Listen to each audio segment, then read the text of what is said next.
What is up, everyone? Welcome for another episode of Go Brand Yourself, a podcast by local media. My name is Mark Schwann here with Stony Browder. What's up, my man? How's it What's going? going on, my man? Doing great. Having a great time. Just looking forward to talking about some crazy stuff that's going on in the social media world, in the marketing world, in the branding world. Uh, Good to be here, man. Good to be here.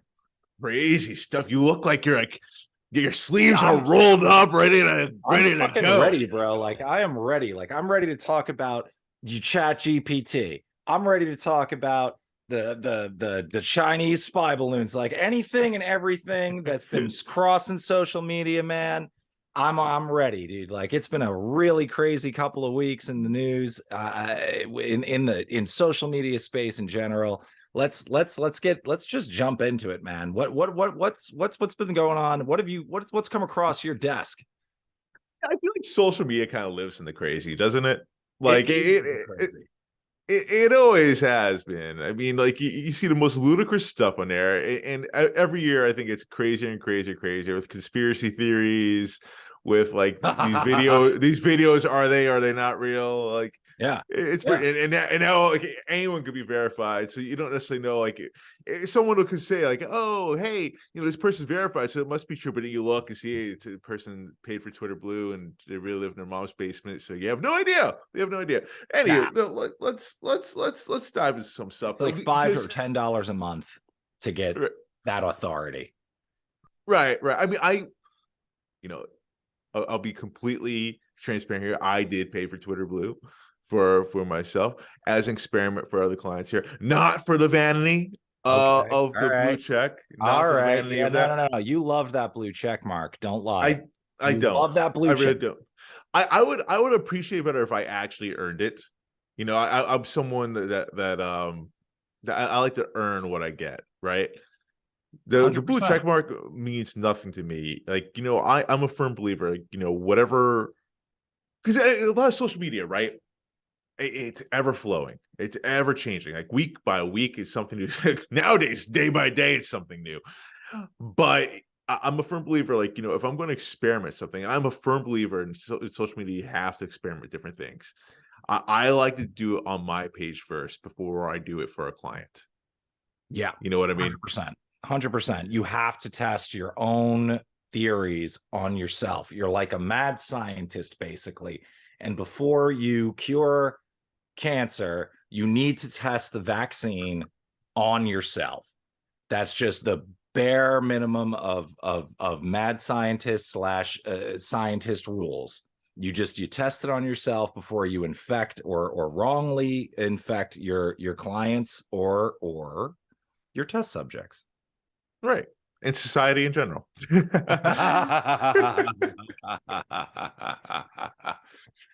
But like, for real, like, okay, so with Twitter Blue, like, I've heard these things about with Elon Musk, what he's looking to do. Of course, like, he's trying to, like, get more money for Twitter. We can sit here and debate whether it's a good idea or a bad idea. Whether it's going to be even feasible for him to get that money back or not through this means. I think we probably agree in that it's not the case. But No. anywho, like, there are reports that like Twitter, if you're not paying for Twitter Blue, it's going to eventually be like the equivalent of spam mail. Like your tweets are not going to be seen, et cetera, Yes, et cetera. I believe that. And now I've even seen some other stuff, other rumors popping up. It's looking like this is going to be the case, right? It looks like it's going to be like a pay for play type of deal. And I've definitely tested myself, and I've seen the results to make me believe that this is true. We've talked about Twitter a few times on here in our podcast already. We're in episode 3. Now we are 2 for 3. Yeah, it's the reason why is because it's mind-boggling how somebody could go and shake things up in general so much that it ignites a passionate response. And Right. in a way, that's kind of part of a brand building exercise. In a way, Musk or anybody else is always going to be looking for that attention. Now, whether that attention is good attention or bad attention doesn't seem to matter so much when you're considering how, when you're considering how much money is involved in the decision-making process. So an Elon Musk comes in with $45 billion and says, guess what, everybody? I want to charge for blue checks from now on, and I want a tiered blue gray check situation, for gray for companies, blue for anybody. Gold for companies. Oh, it's gold now for companies? Gold for I missed companies. one. Gray for elected Government. That's That's what it is. Gray for government, because government is boring, apparently. Nevertheless, I think it's fast. I think it's an interesting experiment. I think it's an interesting way to look at a major company that made a decision to brand itself as being this quote unquote free speech area that does not adhere to the rules of free speech. I think that's interesting. I think that's the brand of Twitter now. It's anything goes so long as it isn't questioning the power structures at Twitter, and anything goes so long as you're more right wing. But nevertheless, and that's the craziness we live in though right now. And like, I know a lot of people are just, there's a lot of notable people that left Twitter, as we talked about in episode 1, right? But for growing brands, like it is essential to use, because again, there's no replacement for it. I am not an Elon Musk fan by any means. It actually pains me that money out of my pocket, albeit it's only $11 a month, is going towards that man. It does pain me about that. And then, we come to find about Elon Musk also being one of the masterminds, or at least the money tool, if you will, for ChatGPT. I know. You touched about that earlier before, the craziness of the world right now. ChatGPT has caught the world by storm. Stoney, what are your thoughts on that? So here's my thinking. I am for any technology that removes the monotony of office work. I think that it possesses an ability. I think that it is 100% likely to eliminate jobs, which I think is terrible. But I also think it's 100% likely that not all jobs matter. And but this is this. Sorry to interrupt. That's always been the case, though. I feel like as technology evolves, right? It always takes away jobs from someone else. But then what happens is it creates new jobs. Right. So So I think I love ChatGPT. I think it's a really powerful tool. I use it for some albeit rudimentary financial analysis. You do have to train ChatGPT. So like a lot of people think that it's just a talking Google. It's not. You really do need to tell it, A, here's what I'm working with.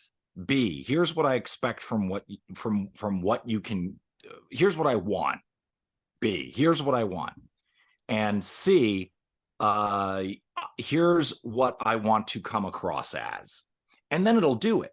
And then D, here are the details. Right. And here are the details. Right. This is what I want you to include. Right. It's a language model, which means basically all that ChatGPT is doing, and not to minimize the power of the ChatGPT architecture, all it's doing is predicting what the next word in a sentence should be.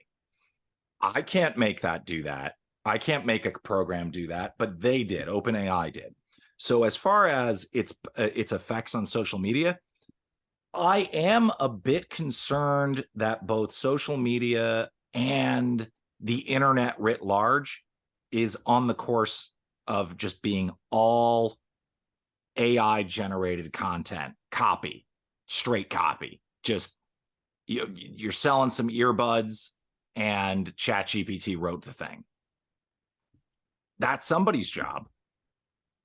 But in terms of certain other rudimentary tasks, some of those jobs shouldn't exist Like because they're what, for example? horrible, boring jobs. Um, Data entry, certain levels of data analysis that so far, at least as far as I'm concerned, in the market, there doesn't exist a tool that can say, okay, here are these two companies. Here is their free cash flow number. Here is where their stock is trading. And then to go in there and start and start having to code out where you think it's going to be, or where their earnings per share are going to be. Why not have a computer do that for you? Because that takes so much time if you're a decent financial modeler to try and extrapolate some sort of value. I'm basically saying that when you introduce a tool that can think, or it doesn't think, but when you introduce a tool that Not can, yet, at least. yeah, when you introduce a tool that cuts down on the amount of time that you're spending on a really stupid task, you're basically freeing up that individual for more creative thought. So, for instance, if I'm saying to myself, man, it's been a rough day. I know I have to get these 5 product descriptions out. And it's going to take me 12 working hours to really research this. And the research part is you have to still do. ChatGPT isn't going to research a damn thing for you. No, and it's not reliable. It only goes up to And like it's not information up to reliable. 2021, and Right. it's taking stuff from the internet that's not 100% reliable. Right, exactly. And it's not even connected to the internet. It's not until Microsoft put their 10 billion in, and they're now integrating it with Bing, and they're integrating with Microsoft Edge. An incredibly smart business play and a necessary business play, and I completely understand why they're doing it. But if you can eliminate a boring task from a human being's life, you are freeing them up to think more creatively. So I did But this then, recently just with a passion project of mine. I took a sci-fi pilot that I had written, and I said, all right, here's the first 10 pages. I want you to tell me how the structure is functioning. Tell me, speak to me about what the structure is doing. And I know that if ChatGPT understands that it's got a beginning, a middle, and an end, and if it's able to regurgitate that to me, then I know that I'm on the right track. Whereas previously, I would have to sit there and go and read through it and then go back to my books and go, all right, did I hit that mark? Did I hit that beat right? Blah, blah, blah, blah, blah, blah, blah, blah. Time saver. Now, whereas it unleashes a sense of creativity, I would argue that instead of spending all this mental brain power on retrieving knowledge that I may or may not remember, instead, now I'm thinking, well, ChatGPT said that this is a way to improve this. This part is a little unclear. This part could use a little more fleshing out. And I say, well, now that's interesting. Give me 7 ideas of how I can fix that problem. And now it's predicting what the best, not necessarily the best, but it's giving me ideas to jump off of. Now, what a problem that existed that would have taken me maybe 4 or 5 hours, working hours to really dig in and solve, is now only taking me 30 seconds. So any more free time that I've generated, any free time generated by ChatGPT, in my opinion, is a net gain. but here's the thing, and I understand what you're saying. I think it is good in some way as far as that goes. As far as listen, I'd be lying if I sit here saying I never used it before. I have a crying baby in the background, and someone's playing Coco Melon to calm the baby down. I'm the type of person I need quiet to think, or I need some soundtrack music in the background from like Braveheart or Titanic to calm me down, to allow me to be laser focused. None of the other stuff is going to help. So sometimes, yes, I am guilty of using ChatGPT to write a description for a podcast, for example. Right. Just at least get the idea going, and so I can move on with my life. Mm-hmm. Guilty as charged. But I will say this: from what I am seeing, I think that, because you talked about how it's opening the door for people to be more creative. I think people are using it as a way to replace creativity, if you will. They're trying, especially in social media. I think social media managers and social media marketers, like people that live in the world of social media, don't get enough credit. We are creators, Yeah, right? 100% agree with you. I A lot of 100% people, agree. a lot of people come from the arts in that world, and it's laziness. I see people being lazy, using it as a way to just phone it in, to to to just replace that creativity with just ease. Because let me tell you this. I work in the wrestling industry, and just for shits and giggles, I was with a wrestler after a show, and I was talking about ChatGPT, and I used it to show them, like, as a wrestler, cut a promo, so blah blah blah for this event, and it did, and it actually wasn't bad. It was passable. It wasn't bad indeed. It did enough to get the job done. I worry, because we are in the early phases of this, that it is going to get better over time, and we already see it is, and I worry that it's going to replace creatives, or maybe Right. it's going to weed out the hacks. Which one do Oh, you think? I think that's a damn good question, bro. I think that it is going to inspire more business-minded individuals who are creatives to save themselves time for meaningless tasks. So if you look at, and again, there's nothing scientific about what I'm about to say, but if you look at the number of creatives that are making money, livable wages, doing creative work, I would argue that a decent amount of their job creating is writing or producing content that most people would just gloss over. I'm talking about I'm drinking a Bud Light seltzer right now. Like ChatGPT isn't, well, shit's blurred out because we're not sponsored by them, but you know, all of this is copy, right? Like all of the stuff on this can, which is just keeping blurred out, is copy. Somebody's job is to write this. Ingredients, government warning, naturally flavored, etc. Right? The color, the art, that's not going away right now. But as far as like the writing and the copywriting is concerned, this isn't creative. This is technical. Well, And listen, I so mean, I look at it from a perspective of scalable technical writing. hmm. And are the people who are creatives. So if I was a technical writer who was writing manuals, and I got into this job because I studied writing in college, and I've always been a writer. As a matter of fact, I've always written fantasy novels, and you can buy my thing on Kindle and all this. The way I make my money is in technical writing. I say free that person a little bit from the capacity that he has to take, and give him an opportunity to think a little bit more freely about how he wants. Because ChatGPT isn't gonna create art. It's gonna predict what. Yet though, because ChatGPT it's not just the only AI solution out there. You have Yeah. AI versions going on creating music. You have Mhm. AI models creating actual art. No, I You have, had ChatGPT write me a song. I know what you're saying. I stand but no, corrected. I'm not even talking about ChatGPT. I'm talking about there are other forms now. Like I saw on TikTok, and excuse me, I blanked on what exactly it's called, but it is an AI model where you tell it, what song you want, like the type of music that you want, the genre, et cetera, the instruments. You can be as specific as you want. It does take a little bit of time to get back to you, but it came out with a banger. Yeah. Surprisingly Really. so. Yeah, and Well, I like mean, that scares me.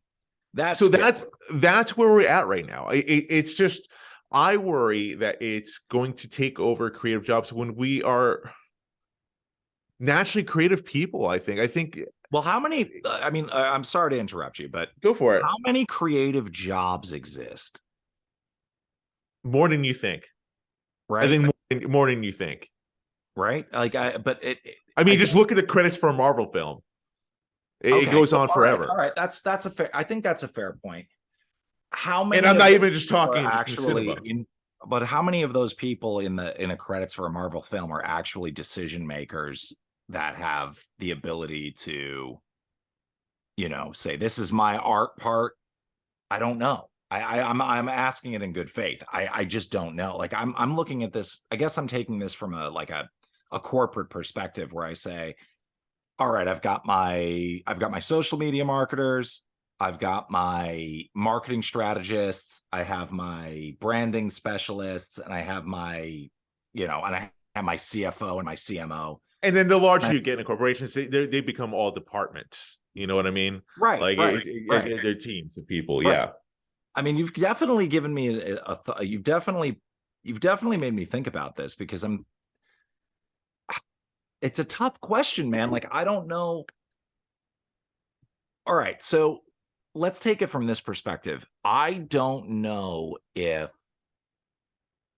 if firstly if ChatGPT is going to like just destroy internet copy.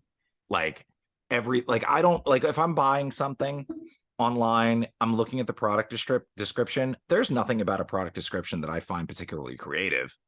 And that I think is where No. the mass of what ChatGPT is going to disrupt. It's going to eliminate the jobs of the people whose roles are to write product descriptions. It's going to disrupt those roles. And again, we're talking about like right now. Like I think AI, it's fascinating. We're talking about how social media, we come full circle again. Yeah. Talking about how social media is ever growing, right? It's ever evolving week by week, day by day. There's something changing. I feel like the same is for AI, but scary thing, it's newer and it's going faster. Yeah. So Agreed. you're talking about right now, and I agree with you. Right now, it could definitely replace jobs like that, like the writing the nutritional value in Yeah. this Poland Spring bottle of Yeah. water, Yeah. Yeah. which would I could probably even do right now. Yeah. ChatGPT. How is the Poland Spring? Right, but like tomorrow, it could probably create you a logo for a brand. Tomorrow, the day after that, it can come up with concept ideas for storyboards. It could there's a lot of things it can do day by day, like just how I know. fast I agree. it's how fast it's evolving. It is kind of scary. I agree. I now, consider me naive and being optimistic. I feel like it's like the war against the machines, right? was Terminator warned us about this. I was just but going to say that. like I just feel like no matter how fast that this evolves and how good it is, because it is good, I just feel like there's just no complete erasing the creative mind of a human being, because we're just natural dreamers. You know what I mean? Like in a smaller percentage of, let's say, just creative geniuses. Mhm. Like there are definitely creative geniuses out there that if like you can dream it, they can do it. Yeah. And it's beautiful and it's amazing to see. And I don't necessarily know if ChatGPT or any AI model can replace that, but I do think it's going to weed out a lot of people.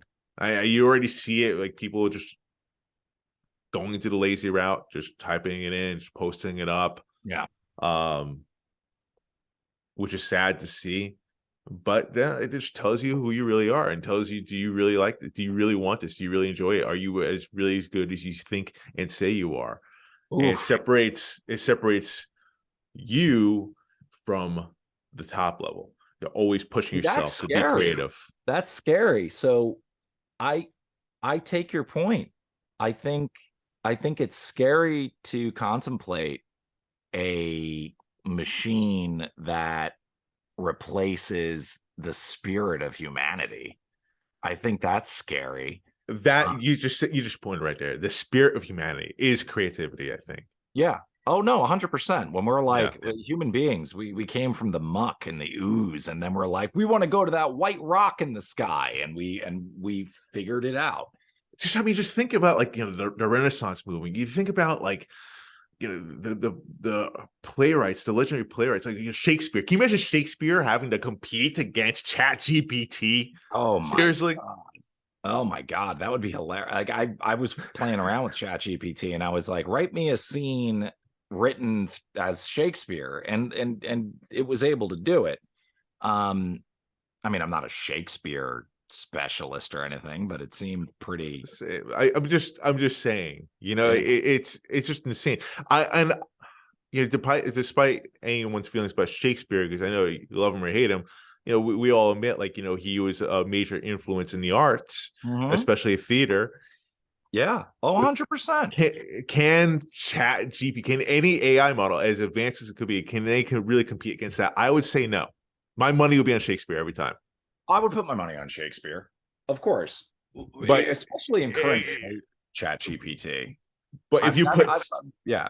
if you put ChatGPT though against a lowbrow screenwriter who's writing fart jokes for a living, I think ChatGPT could eventually get the edge.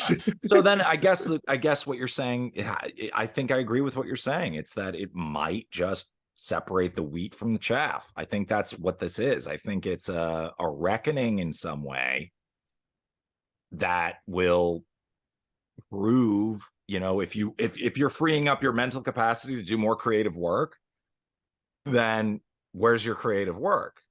And if you're not, and you're just using it to, I don't know, multiply your output, then yeah, okay, you're going to make your money, but you're probably not going to be noticed so terribly. Plus, are people going to be writing novels with ChatGPT and putting their name on it?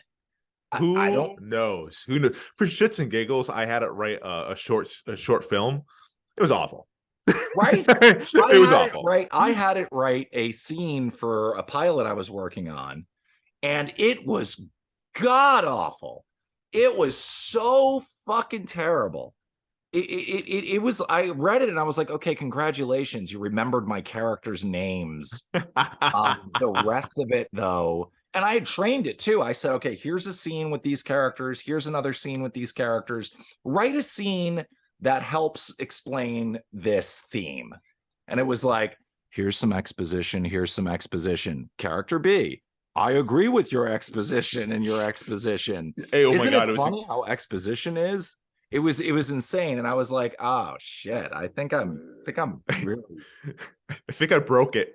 Yeah, I was like, I think I don't believe in the magic anymore. This thing is pretty fucking transparent. Like I was like, Well, oh, but okay. watch. I guarantee this time next year, it's going to write something very good. I It guarantee it. probably already has. Like it probably already has. Like if you train it well enough and you go line by line with giving it information, you could probably, but there you go. The creative person, a more creative person, I would argue, is likelier to train it to do something right. But then you're asking yourself, how much time do I have to put into this to train it versus how much time would I be putting into it to do it myself? But then here's the thing: we're talking about replacing jobs. So I think you have to be good at ChatGPT in order to be successful. Like, Yeah. you have to understand how it works and what goes into it. It's not just like hit this command, it'll go. Say go. There's Yeah. actually, as you said before, you as eloquently as you could. Like, there's more to it than just type and go. You have to be very specific about what you want Yeah. and what you're going to get back from it, and then, like, use it enough where it's going to understand what you're looking for when kind of predict that, if you will. Yeah. So if anything, ChatGPT could create its own separate job, ChatGPT Huh. specialist, if you will, which would Yeah. be interesting to see. I'm curious to see how that goes. But in the spirit, as far as creativity goes, if people are worrying about that, like, oh my god, I'm already competing against other human beings, I have to compete a fucking robot as well. Hey, this is this is what I have to say. Iron sharpens iron, right? Ooh. Don't lose faith. Don't fret over another obstacle in your way. If it's really what you want, it's really what you love, it's really what you believe in, invest yourself, believe in yourself, understand what this is, understand how it works, and understand how it can make you better. That's what I leave off with here. But Stony Browder, we are out of time, my man. All Any right. go home thoughts for you at all? I really liked what you just said, man. I think that's 100% accurate. Iron sharpens iron. I think we will either learn to integrate this chatbot into our workflows create as creatives, or we will suffer the consequences of not becoming stronger as a result of it. You can't ignore change. You cannot ignore change. No. If I was a pilot, or rather, if I was a driver and they invented the airplane, I can't just go, that's never going to happen. We're never going to be willing to fly above the clouds. That's just not taking place here today. I don't want to even know what it is, because you're just going to lose market share. You're just going to lose the ability to pivot and help your business for whatever reason. Mainly it would be ignoring technological advancement. So iron sharpens iron. That's a fucking great way to end this. Thank you. Adapt or die, or all hail the machine.